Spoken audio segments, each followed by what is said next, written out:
Hey gardeners, Florida Garden Gal here. Raised beds are fantastic for keeping your plants organized, reducing weeds, and improving soil quality. In today's video, we'll do a step-by-step build of a small raised bed that's perfect for beginner gardeners. So let's get started. So let's talk about what you'll need to build your raised bed. So you'll need some wood.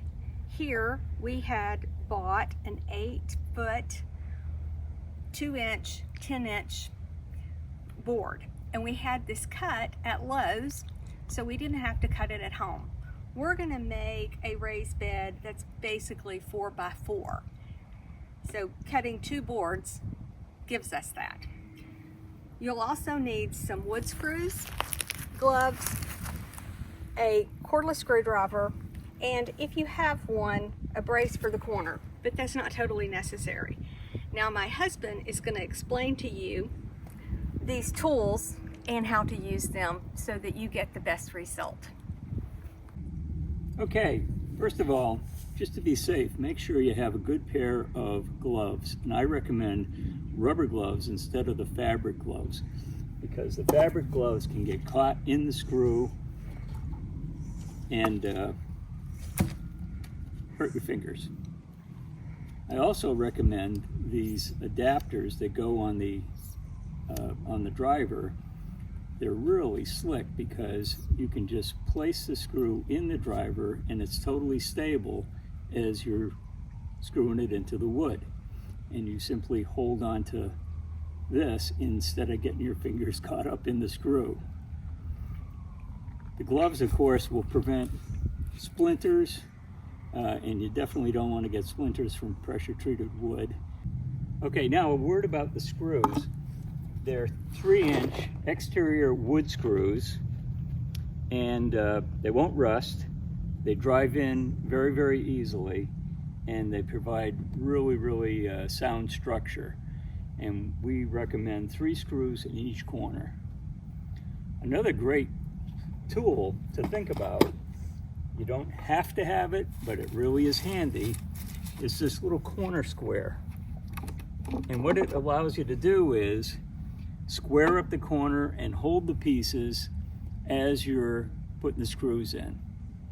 And it'll keep everything nice and square. You use it on each corner, and all you do is place it over the wood, tighten it up, and it'll pull the pieces together dead square. Now let's start the assembly. I find that it's nice to start the screws with the boards flat on the ground, and then you can sock them in to firm everything up after you've aligned the boards on the corners. It's also helpful to do this on a flat surface like your garage. Assemble the whole thing and then carry it out to your garden spot. It's a little bit heavy. 2 people can handle it pretty nicely.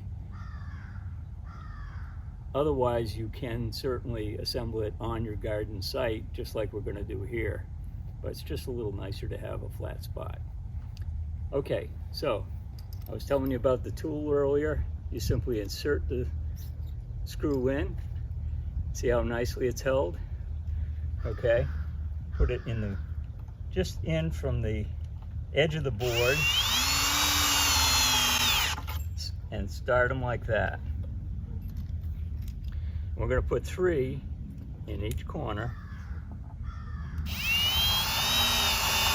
That'll make it nice and stable.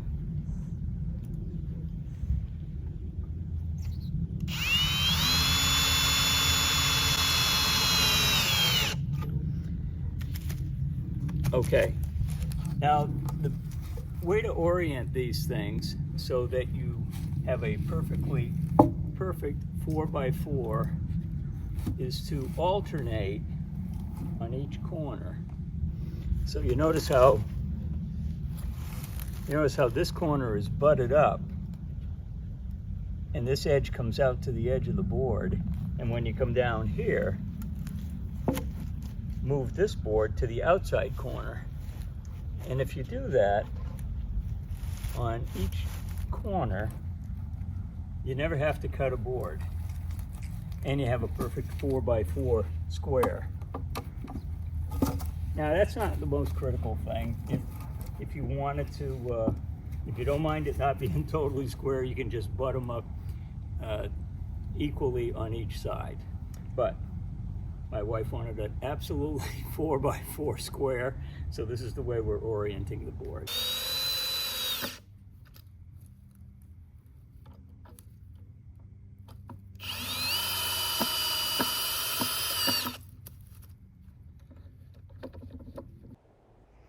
As you can see in this frame, my husband is not using the corner square. He wanted to demonstrate how you could simply hold it and screw in and still get it relatively square.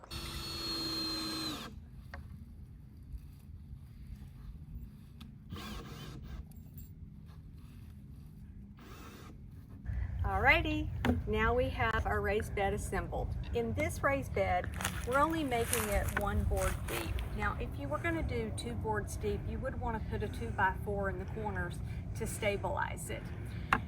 So now that we have it built, the next thing we have to decide is location. So originally I had thought that this is where I wanted it, and this is why we built it right here. But as we've been working this morning, I've realized that we have a tree that's providing a lot of shade here, perhaps too much shade, because most vegetables and flowers need 6 to 8 hours of sunlight a day. And with that being the south and this 3 trees here, I don't think I will ever get as much sunlight here as I will need. The other consideration is water. So I have drip irrigation in the other beds, and I think I have enough extension on that if I move this in another location, that it'll get the drip irrigation. So when you're considering where to put your raised bed, make sure you're considering the amount of sunlight you get. And the amount of water. When we found the spot we wanted to put the bed in, it was just ground. So we covered the ground with this landscape cloth and put it in with these landscape pins. As we put the tree mulch over it, it will also stabilize it and keep it from blowing. We also tucked in the edges so we didn't get a frayed edge. Okay, as you can see, we found a nice sunny spot, and this raised bed actually has stake sprinklers, and I've had these potted trees here, so I know that it will get water from that. So the next thing we need to do is fill our bed. So here we have our bed in place. We filled it with some compost that we have here on the property, because we do have a compost pile of our own. But it does need amended, so we're going to fill it with some organic garden soil, some black cow, and some peat moss. We're going to mix all of this together and see what our level is, and if we need to add a little more of the compost from our pile, we'll do that. After that, we'll be ready to plant. The other thing we're going to do, though, is we're going to throw some tree mulch over top of this landscape plastic. If you have tree mulch, that's a great thing to use, but be careful using it so much in your raised beds, because it can rob the soil of some nutrients that the plants will need. So let's get moving on filling this bed. So here you have it. We have our raised bed filled. We filled it pretty high because there will be some settling, and of course the plants eat the soil to grow. So this whole project, from building to filling to even spreading the tree mulch around the surrounding area, took about an hour. Probably helpful that my husband knows how to do these things, but after watching him, I think I could probably do it myself, and we have some extra space over here, so maybe we'll find that out. I might paint this red to match this at a later date, but it's sometimes good to let your wood settle for a while before painting it immediately. So we'll let it be like this for now, and I'll go ahead and get my plants in here and be ready to go. So what would you plant in this garden bed? Would you plant flowers? Would you plant vegetables? If you're thinking about planting some vegetables and you're in Florida, it's January, now's a great time to plant some lettuce. So run on down to the garden center and get some lettuce starts, and you could plant this whole bed full of lettuce and enjoy it on your table every night. Personally, I'm going to plant my longevity spinach. I'm going to move it out of my other bed and plant it in here, because it's taken that bed over and I think it just needs a space all of its own.